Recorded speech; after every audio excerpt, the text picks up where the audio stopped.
উৎসব জনতা তারেক জিয়া চলে আসছে। ওই তারেক জিয়ার বাস দেখা যাইতেছে। প্রচুর লোকজন আসছে আজকে এলাঙ্গা বাস স্ট্যান্ডে তারেক রহমানকে দেখার জন্য। আজকে টাঙ্গাইল আশিকপুর বাইপাসে বিশাল এক সমাবেশ আছে। উত্তরবঙ্গের সমাবেশ শেষ করে টাঙ্গাইলের দিকে আসতেছে। এই সেই তারেক রহমানের লাল সবুজের বাস। উনি হয়তো বা এই বাসের ভিতরে আছে, বাইরে থেকে দেখা যাচ্ছে না যদিও। ওনাকে দেখতে পারবেন চিন্তা করে অনেক লোকজন বাইরে দাঁড়াই ছিল রাস্তার পাশে, কিন্তু দুঃখের বিষয় ওনাকে কেউ দেখতে পারেন নাই। উনি বাসের ভিতরের সাইডে ছিল বলে। ভিডিওটি 31 জানুয়ারি 2026-এ করা। ওনার বাসের পিছনে সেনাবাহিনী পুলিশের গাড়িও প্রোটেক্ট দিয়ে নিয়ে যাচ্ছে ওনাকে, এবং বিএনপির সকল সমর্থক ভাইয়েরা মিছিল করতে করতে যাচ্ছে।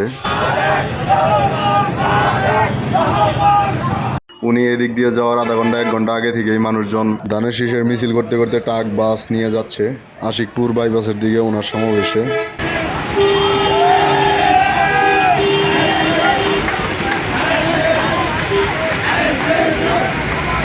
এই ছিল এলাঙ্গা বাস স্ট্যান্ডের আপডেট। আপনারা কে কোন জায়গা থেকে ভিডিওটি দেখছেন কমেন্ট করে জানাবেন। টাঙ্গাইল এলাঙ্গা বাস স্ট্যান্ডের আপডেট পেতে আইডিটিতে একটি ফলো দিয়ে লাইক কমেন্ট শেয়ার করে পাশে থাকবেন। সকলেই ভালো থাকবেন। আসসালামু আলাইকুম।